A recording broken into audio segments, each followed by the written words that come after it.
ലോക സാമ്പത്തിക ക്രമത്തിന്റെ അധിപൻ എന്ന പദവിയിൽ കഴിഞ്ഞ 5 പതിറ്റാണ്ടിലേറെയായി അമേരിക്ക അടക്കി വാണിരുന്ന ഒരു സാമ്രാജ്യത്തിന്റെ അടിത്തറ ഇളകുകയാണോ എന്ന ചോദ്യം ഇന്ന് ആഗോള രാഷ്ട്രീയ നിരീക്ഷകർക്കിടയിൽ സജീവമാണ്. അരനൂറ്റാണ്ടിലേറെ കാലം ആഗോള വിപണികളെയും വ്യാപാരങ്ങളെയും നിയന്ത്രിച്ചിരുന്ന പെട്രോ ഡോളർ എന്ന കരുത്തുറ്റ സംവിധാനം ഇന്ന് ചരിത്രത്തിലെ ഏറ്റവും വലിയ വെല്ലുവിളിയെ നേരിടുകയാണ്. പ്രസിഡന്റ് ഡൊണാൾഡ് ട്രംപിന്റെ ഇറാനോടുള്ള വിദേശ നയങ്ങളും ആഗോള സാമ്പത്തിക കാര്യങ്ങളിലെ അദ്ദേഹത്തിന്റെ ഇടപെടലുകളും അമേരിക്കയുടെ ഈ സാമ്പത്തിക ആധിപത്യത്തിന് അന്ത്യം കുറിച്ചേക്കാം എന്ന ആശങ്കയാണ് ഇപ്പോൾ ഉയരുന്നത്. ലോകത്തിന്റെ സാമ്പത്തിക രാജാവായി അമേരിക്ക വാഴുന്ന 52 വർഷത്തെ ചരിത്രം ഒരുപക്ഷെ അവസാനത്തിലേക്ക് അടുക്കുകയാണ് എന്ന ഗൗരവകരമായ മുന്നറിയിപ്പാണ് രാഷ്ട്രീയ നിരീക്ഷകനായിട്ടുള്ള ജോനാഥൻ വി ലാസ്റ്റ് നൽകുന്നത്. അമേരിക്കൻ നേതൃത്വത്തിന്റെ ദീർഘവീക്ഷണമില്ലാത്ത നിലപാടുകൾ ഇറാനും ചൈനയും തമ്മിലുള്ള പുതിയൊരു സാമ്പത്തിക സഖ്യത്തിന് വഴി തുറക്കുന്നുവെന്നും ഇത് ഡോളറിന്റെ പ്രസക്തി ഇല്ലാതാക്കുന്നുവെന്നും അദ്ദേഹം നിരീക്ഷിക്കുന്നു. ഈ പ്രതിസന്ധിയുടെ വേരുകൾ തിരയണമെങ്കിൽ നാം 1970കളിലെ ആഗോള സാമ്പത്തിക ചരിത്രത്തിലേക്ക് ഒന്ന് തിരിഞ്ഞു നോക്കേണ്ടതുണ്ട്. 1971 സ്വർണത്തിന്റെ മൂല്യവുമായി ഡോളറിനെ ബന്ധിപ്പിച്ചിരുന്ന സംവിധാനം അമേരിക്ക അവസാനിപ്പിച്ചതോടെയാണ് ഡോളറിന്റെ പുതിയൊരു യുഗം ആരംഭിക്കുന്നത്. തുടർന്ന് 1973 സൗദി അറേബ്യയുമായി ഉണ്ടാക്കിയ കരാറിലൂടെ എണ്ണ വ്യാപാരം ഡോളറിൽ മാത്രമാക്കാൻ അമേരിക്കയ്ക്ക് സാധിച്ചു. ഇതിനെയാണ് നാം പെട്രോ ഡോളർ എന്ന് വിളിക്കുന്നത്. ലോകത്തിലെ ഏത് രാജ്യത്തിനും എണ്ണ വാങ്ങണമെങ്കിൽ ഡോളർ കൈവശം വേണമെന്ന സാഹചര്യം വന്നതോടെ അമേരിക്കൻ കറൻസി ലോകത്തിന്റെ അലിഖിത നിയമമായി മാറി.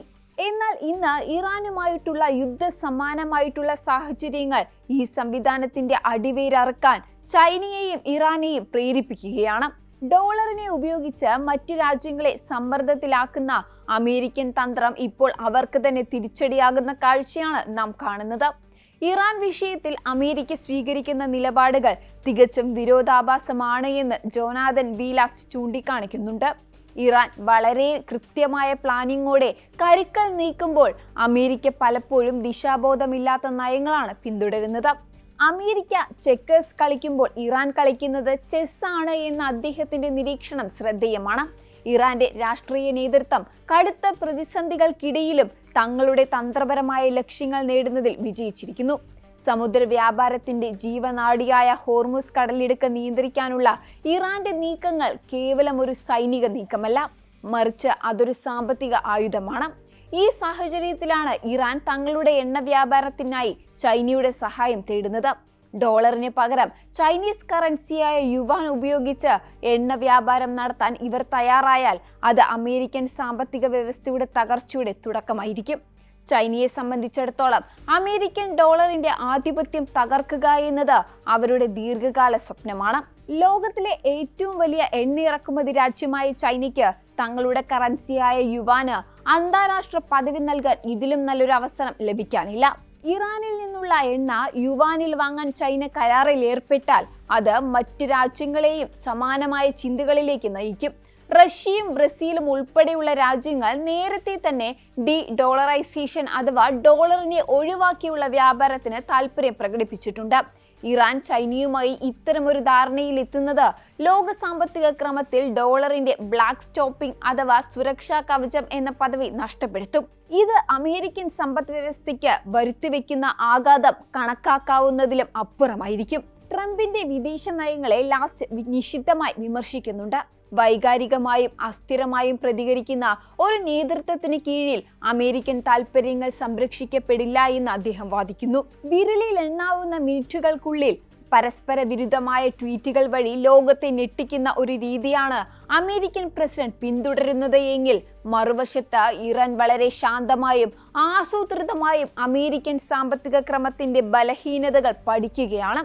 സഖ്യകക്ഷികളെ വെറുപ്പിക്കുകയും ശത്രുക്കളെ പ്രകോപിപ്പിക്കുകയും ചെയ്യുന്ന നയം അമേരിക്കയെ ആഗോളതലത്തിൽ ഒറ്റപ്പെടുത്തുകയാണ്. സഖ്യകക്ഷികളുടെ സഹായം തേടുകയും എന്നാൽ അവരെ അധിക്ഷേപിക്കുകയും ചെയ്യുന്ന ഇരട്ടത്താപ്പ് അമേരിക്കയുടെ വിശ്വസ്തതയെ തന്നെ ചോദ്യം ചെയ്യുന്നു. ഈ വിടവിലേക്കാണ് ചൈന തങ്ങളുടെ സാമ്പത്തിക സ്വാധീനവുമായി കടന്നു വരുന്നത്. ഡോളറിന്റെ ആധിപത്യം തകരുക എന്നാൽ അത് വെറുമൊരു കറൻസിയുടെ മാറ്റം മാത്രമല്ല, അമേരിക്കയ്ക്ക് ലോകത്തിനു മേലുള്ള രാഷ്ട്രീയ സ്വാധീനം കുറയുക എന്നത് കൂടിയാണ് അതിനർത്ഥം. ഉപരോധങ്ങൾ ഏർപ്പെടുത്തി മറ്റു രാജ്യങ്ങളെ നിലയ്ക്ക് നിർത്താനുള്ള അമേരിക്കയുടെ ശേഷി ഇല്ലാതാകും. കാരണം വ്യാപാരം ഡോളറിലല്ല നടക്കുന്നത് എങ്കിൽ അമേരിക്കൻ ഉപരോധങ്ങൾക്ക് വലിയ പ്രസക്തി ഉണ്ടാകില്ല. ഇത് അമേരിക്കൻ ഉപഭോക്താക്കളെയും നേരിട്ട് ബാധിക്കും. ഇറക്കുമതി ചെയ്യുന്ന സാധനങ്ങൾക്ക് വൻതോതിൽ വില കൂടാനും ഡോളറിന്റെ വാങ്ങൽ ശേഷി ഇടിയാനും ഇത് കാരണമാകും. ലോകം ഒരു പുതിയ സാമ്പത്തിക ധ്രുവീകരണത്തിലേക്ക് നീങ്ങുമ്പോൾ അമേരിക്കൻ നേതൃത്വം കാണുന്ന ഈ അശ്രദ്ധ വലിയൊരു പ്രത്യാഘാതത്തിന് വഴിയൊരുക്കുമെന്ന കാര്യത്തിൽ സംശയമില്ല. ചുരുക്കത്തിൽ ലോകം കണ്ട ഏറ്റവും കരുത്തുറ്റ സാമ്പത്തിക സാമ്രാജ്യം അതിന്റെ നിലനിൽപ്പിനായി പോരാടേണ്ട അവസ്ഥയിലാണ്. ഇറാന്റെ നയതന്ത്ര നീക്കങ്ങളും ചൈനയുടെ സാമ്പത്തിക അഭിലാഷങ്ങളും ഒത്തുചേരുമ്പോൾ തകരുന്നത് അമേരിക്ക 5 പതിറ്റാണ്ടായി കാത്തുസൂക്ഷിച്ച മേധാവിത്വമാണ്. രാഷ്ട്രീയമായ പക്വതയില്ലായ്മയും ദീർഘവീക്ഷണമില്ലാത്ത തീരുമാനങ്ങളും ഒരു വൻ ശക്തിയെ എങ്ങനെ തളർത്തുമെന്നതിന്റെ ഉദാഹരണമായി ഈ സാഹചര്യം മാറുകയാണ്. ഈ മാറ്റം അമേരിക്കയെ മാത്രം ബാധിക്കുന്ന ഒന്നല്ല, മറിച്ച് ഇന്ത്യ ഉൾപ്പെടെയുള്ള ആഗോള വിപണികളെയെല്ലാം ഇത് പുനർനിർവചിക്കും. പഴയ നിയമങ്ങൾ മാറുകയാണ്. പുതിയൊരു ആഗോള സാമ്പത്തിക ക്രമം ഉദയം ചെയ്യുമ്പോൾ അതിൽ അമേരിക്കയുടെ സ്ഥാനം എവിടെയായിരിക്കുമെന്നത് കാത്തിരുന്ന് കാണേണ്ടിയിരിക്കുന്നു. ഈ സന്ദർഭത്തിൽ ആഗോള രാഷ്ട്രീയത്തിലെ ഓരോ നീക്കവും സാധാരണക്കാരായ നമ്മെപ്പോലും എങ്ങനെയൊക്കെ ബാധിക്കുമെന്ന് തിരിച്ചറിയേണ്ടത് അത്യാവശ്യമാണ്.